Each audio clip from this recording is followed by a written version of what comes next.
The conference room falls silent as Michael Chen walks through the polished glass doors, his portfolio clutched tightly under his arm, containing the revolutionary architectural designs that represent 3 years of sleepless nights and relentless dedication.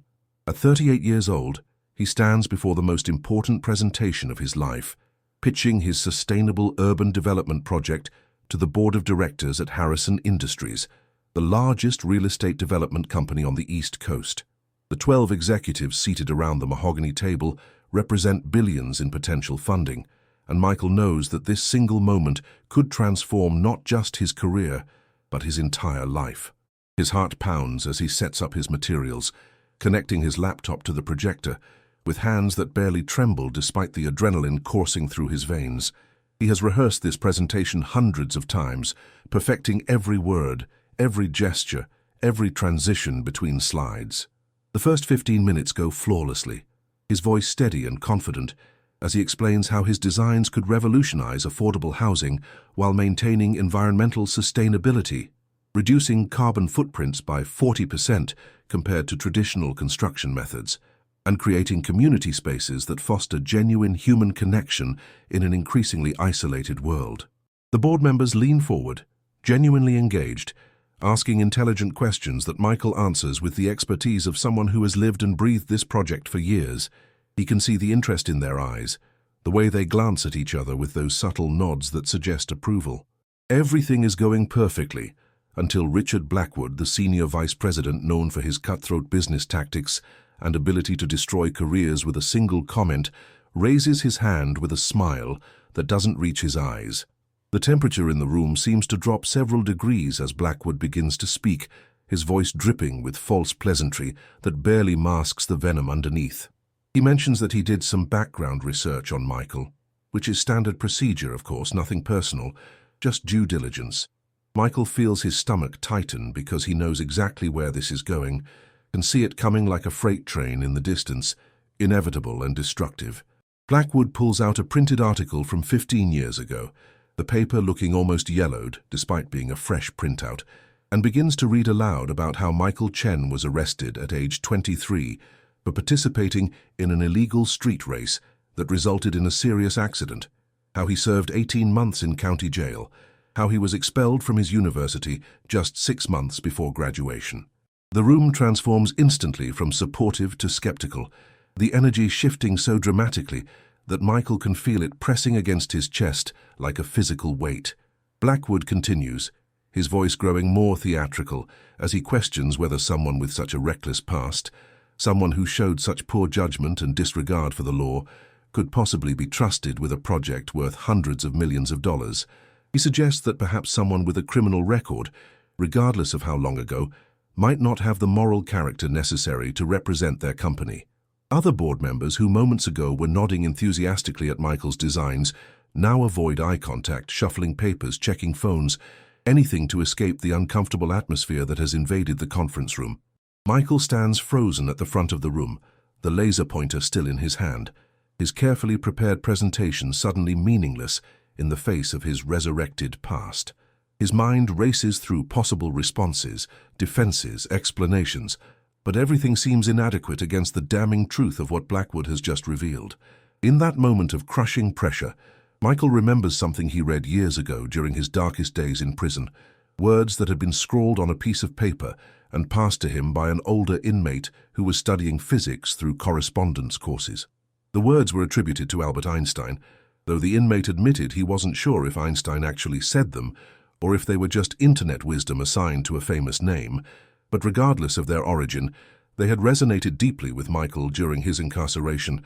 Einstein had supposedly said that everyone is a genius, but if you judge a fish by its ability to climb a tree, it will live its whole life believing it is stupid. But more relevant to this exact moment was another concept attributed to Einstein about time and perspective, about how the distinction between past, present, and future is only a stubbornly persistent illusion, and how what matters is not where you have been, but the direction you are moving. Michael had internalized these ideas during his rehabilitation, using them as a framework to rebuild his life from the wreckage of that terrible night 15 years ago, when his stupid decision to race his modified Honda Civic down an empty highway had resulted in a collision that left another driver with permanent injuries. Michael takes a deep breath, sets down his laser pointer with deliberate care, and looks directly at Richard Blackwood, with eyes that no longer hold shame, but rather a quiet strength forged through years of genuine transformation. He begins to speak, acknowledging that everything Blackwood said is absolutely true, that he did indeed make a catastrophically poor decision at 23 years old, that he did serve time in jail, that his life was effectively destroyed by his own recklessness. He doesn't make excuses, doesn't try to minimize the severity of what happened, doesn't blame youth or circumstances or peer pressure. He owns it completely, describing how he spent every single day of his 18-month sentence thinking about the man he had injured, how he worked in the prison library to earn money that he sent to help pay the victim's medical bills, how he committed himself to becoming someone entirely different from the arrogant young man who thought street racing made him cool. Michael explains that while he was expelled from his university, he spent the next 4 years after his release working construction during the day and studying architecture through online courses at night, eventually earning his degree from a community college at age 29, when most of his peers were already established in their careers. The room remains silent, but the quality of the silence has changed. No longer the silence of judgment, but of attention, people actually listening rather than mentally composing their rejection. Michael continues, explaining that his past isn't something he runs from, but rather something he carries as a reminder of the worst version of himself, a version he works every single day to ensure never resurfaces. He describes how his experience with incarceration gave him unique insight into urban design for underserved communities, how spending time with people from all walks of life, many of whom had been failed by systems designed to help them, shaped his understanding of what communities actually need versus what developers think they need. He pulls up a specific slide in his presentation, one showing the community center design that incorporates elements based on feedback from formerly incarcerated individuals about spaces that foster dignity and opportunity rather than surveillance and control. He explains that someone who had lived a privileged, mistake-free life might never think to include these elements, might never understand why the placement of a window or the design of a hallway could make the difference between someone feeling welcomed or watched. Michael then pivots to address the underlying question of trust and character, pointing out that character is not determined by the absence of mistakes, but by the response to those mistakes, that integrity is not about never falling, but about how you pick yourself up and what you build from the wreckage. He references Einstein again, noting that one of history's greatest minds understood that the measure of intelligence is the ability to change, to adapt, to learn from errors, and transform them into wisdom. Michael explains that he could stand before them as someone who had never made a mistake, never faced consequences, never had to rebuild from nothing.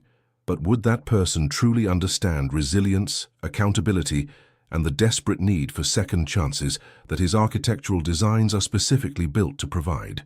He suggests that perhaps his past, far from being a disqualification, is actually what makes him uniquely suited to design spaces for real people with real struggles, not just theoretical users in perfect circumstances. The board members begin to shift in their seats. But now the movement is different, less uncomfortable avoidance and more thoughtful consideration. Michael presses forward, pulling up his portfolio of completed projects, smaller-scale works that he had designed and helped build over the past decade. A community center in a low-income neighborhood that reduced youth crime by 30% in its first 2 years. An affordable housing complex that incorporates green spaces and community gardens, where 95% of residents report improved mental health and social connection.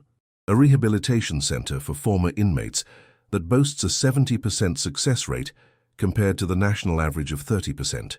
Each project represents not just architectural skill, but deep understanding of human need, of the way physical spaces shape human behavior and opportunity. Michael explains that these projects weren't just jobs, but acts of penance and purpose, ways of giving back to communities similar to the ones he had harmed through his reckless behavior 15 years ago. Richard Blackwood tries to interrupt, to regain control of the narrative he had so carefully constructed, to destroy Michael's credibility. But another board member, an older woman named Margaret Fitzgerald, who had remained silent until now, raises her hand to stop him. She begins to speak, her voice carrying the authority of someone who has spent 40 years in business and has seen every type of person imaginable. She mentions that she too had done research on Michael Chen, but unlike Blackwood, she had looked beyond the arrest record to see what he had built since then. She had visited one of his completed projects incognito, walking through the spaces, talking to residents, observing how people interacted with the environment he had created. She describes being struck by the thoughtfulness of every design element, the way the architecture seemed to understand human nature at a fundamental level, and when she learned about his past, it suddenly made sense why his work had such depth and authenticity.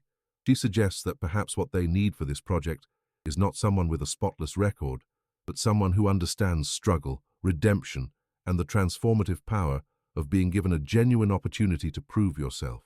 The dynamics in the room shift dramatically as other board members begin to nod, to review Michael's designs with fresh eyes, to ask questions not about his past, but about his vision for the future. Someone asks about timeline and budget, another about zoning challenges, a third about partnership opportunities with local community organizations. The conversation has transformed from a character assassination into a genuine business discussion, and Michael finds himself back in his element, answering questions with the expertise and passion that had carried the first part of his presentation. Richard Blackwood sits back in his chair, his ambush having not just failed but backfired, his attempt to use someone's past as a weapon having instead revealed depths of character that a pristine record never could. The meeting extends an hour beyond its scheduled time as the board digs deeper into the project details, their enthusiasm building as they begin to see not just an architectural proposal, but a comprehensive vision for community transformation. When the presentation finally concludes and Michael packs up his materials, several board members approach him personally to shake his hand, to express admiration not just for his designs, but for his journey. Margaret Fitzgerald tells him that in her 4 decades in business, she has learned that the people most worth investing in are not those who have never failed, but those who have failed, learned, and transformed themselves through the process. She mentions that Einstein himself was considered a failure early in his career, unable to get a teaching position, working in a patent office while developing the theories that would change humanity's understanding of the universe.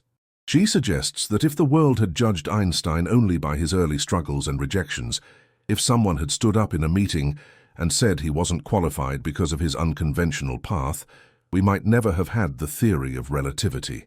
She tells Michael that she will be voting to approve his project and that she suspects others will too. The following week, Michael receives the call he had barely allowed himself to hope for after Blackwood's ambush. The board has voted to approve his project with full funding, and they want him to lead the development personally, not just as the architect, but as the project director with complete creative control. The contract is worth more than Michael earned in the entire previous 10 years combined, but more than the money, it represents validation that his transformation is real, that his past does not define his present or limit his future. As he signs the contract in that same conference room, where he had been publicly confronted with his worst mistakes, Michael thinks again about Einstein and that concept of time being an illusion, of past and present and future being less separate than we believe. He realizes that his past, as painful and destructive as it was, has become an inseparable part of his present strength, that the 18-month-old young man sitting in a jail cell is both completely gone and somehow still part of who he is today, transformed through conscious choice and relentless effort into someone who creates instead of destroys. Michael begins work on the project immediately, throwing himself into it with the same intensity he had brought to rebuilding his life after prison. He assembles a diverse team, deliberately seeking out architects and designers who have unconventional backgrounds, people who have overcome obstacles, who understand struggle firsthand. He hires 2 formerly incarcerated individuals as community liaisons, recognizing that their lived experience is as valuable as any degree. The project becomes known in the industry for its innovative approach not just to architecture, but to inclusive hiring and community engagement. During construction, Michael makes it a point to walk the site daily, talking to workers, listening to feedback, making adjustments based on insights from people who will never have architecture degrees, but who understand how spaces function in ways that textbooks cannot teach. He implements a program where workers can bring their families to see the construction progress, turning the site into an educational opportunity for local schools, showing young people that building and creating is accessible to anyone willing to learn and work hard. When Richard Blackwood hears about the project's success and Michael's innovative approaches, he reaches out with what appears to be an olive branch, suggesting they meet for coffee. Michael agrees, curious about what the man who tried to destroy him could possibly want now. They meet at a cafe near the construction site, and Blackwood begins with what sounds like an apology, saying he may have been too harsh during the presentation, that he was just doing his due diligence. But as the conversation continues, it becomes clear that Blackwood's real intention is to position himself as a supporter of the project now that it is succeeding, to rewrite his role from antagonist to advocate. Michael listens patiently, watching Blackwood perform this transparent reinvention, and realizes that this is yet another test, another moment where he must decide who he is and what he stands for. Instead of calling out the hypocrisy, instead of indulging in the satisfaction of reminding Blackwood how he had tried to sabotage the presentation, Michael simply thanks him for the coffee and redirects the conversation to the project itself, to the work that still needs to be done, to the community they are serving. This choice to focus forward rather than backward, to refuse to be dragged into petty vindication, represents the fullest expression of what Michael has learned through his journey. He understands now what Einstein meant about time, that you cannot change the past, cannot undo mistakes no matter how much you wish you could, but you also do not have to be imprisoned by them. The past exists as a fixed point, unchangeable, but its meaning is not fixed, can be transformed through subsequent actions and choices. Michael's arrest and imprisonment at 23 will always be part of his history, but whether that history defines him as a criminal or as someone who overcame catastrophic failure to create something meaningful is determined by everything he chooses to do in every moment after. Each ethical choice, each act of integrity, each project completed with excellence, each person given an opportunity they might not otherwise have, these actions do not erase the past, but they change its significance, its weight, its role in the narrative of his life. The project takes 18 months to complete, the same duration as Michael's jail sentence, a coincidence that does not escape his notice. The day of the grand opening arrives with clear skies and a crowd of hundreds from the community and the industry. Local families tour the affordable housing units designed with the input of future residents, marveling at the natural light, the efficient use of space, the community gardens on rooftops, the playgrounds designed by children's drawings. The community center buzzes with activity as people explore the library, the computer lab with free internet and job training resources, the commercial kitchen where residents can start food businesses, the flexible event space that can host everything from weddings to city council meetings. Local news crews document the opening, interviewing residents who express cautious hope that this development might be different from the usual broken promises they have received from developers and politicians. Michael moves through the crowd quietly, not seeking attention, simply observing how people interact with the spaces he created, making mental notes about what works and what could be improved in future projects. Margaret Fitzgerald finds him standing alone at the edge of the celebration, watching a group of children play in a courtyard, designed specifically to be visible from surrounding apartments so parents can supervise while cooking dinner or doing laundry. She stands beside him in comfortable silence for a moment before mentioning that the board is already discussing bringing him in for another project, something even larger and more ambitious. She also mentions that Richard Blackwood has been quietly spreading word that he was instrumental in getting Michael's project approved, that he saw the potential early on, a revision of history so blatant that it would be laughable if it weren't so predictable. She asks Michael if it bothers him, this attempt to steal credit and rewrite their confrontation. Michael considers the question carefully before responding that Blackwood's need to rewrite the past says more about Blackwood than it does about reality, that the truth exists independently of anyone's narrative about it, and that ultimately what matters is not who gets credit, but whether the work serves the people it was designed to serve. He points to a young mother pushing a stroller through the courtyard, pausing to chat with a neighbor, both of them smiling, and suggests that this moment, this ordinary interaction made possible by thoughtful design, is worth more than any amount of recognition or vindication. As the sun sets on the grand opening, and the crowds begin to disperse, Michael remains on site, walking through the empty corridors, running his hands along walls, checking details, already thinking about the next project and how he can improve on what he learned from this one. He thinks about the person he was 15 years ago, that reckless 23-year-old who thought he was invincible, who risked lives for a moment of adrenaline and status among people whose opinions ultimately meant nothing. He thinks about the moment in that conference room when Richard Blackwood laid out his past like evidence in a trial, intending to convict him of unworthiness. He thinks about Einstein, whether the physicist actually said the things attributed to him or not, and about the fundamental insight that time and identity are more fluid than we imagine, that we are constantly becoming, rather than simply being, that every moment offers the choice to move toward or away from the person we want to be. Michael realizes that if someone uses your past against you, the most powerful response is not defense or attack, but demonstration, showing through actions rather than words who you are now and who you are becoming. Words can be dismissed, explained away, but a completed project, a transformed life, a community improved, these things speak with undeniable authority. When Richard Blackwood weaponized Michael's criminal record, he thought he was exposing a fundamental character flaw that would disqualify him from consideration. What he actually did was create an opportunity for Michael to demonstrate the depth of his transformation, to show that his past was not a disqualification, but a qualification, proof of his ability to face consequences, learn from devastating mistakes, and rebuild from absolute bottom to create something valuable. The board members who approved his project, despite or perhaps because of his past, were making a statement about what they value, choosing demonstrated growth over spotless records, choosing someone who understands failure and redemption over someone who has never been tested by either. The lesson Michael carries forward is not that the past does not matter, but that it matters in different ways than we often assume. His past will always be part of him, will always influence his perspective and approach, but it does not have to limit him unless he allows it to. When someone attempts to use your history as a weapon, they are actually revealing their own limitations, their inability to understand human complexity and potential for change.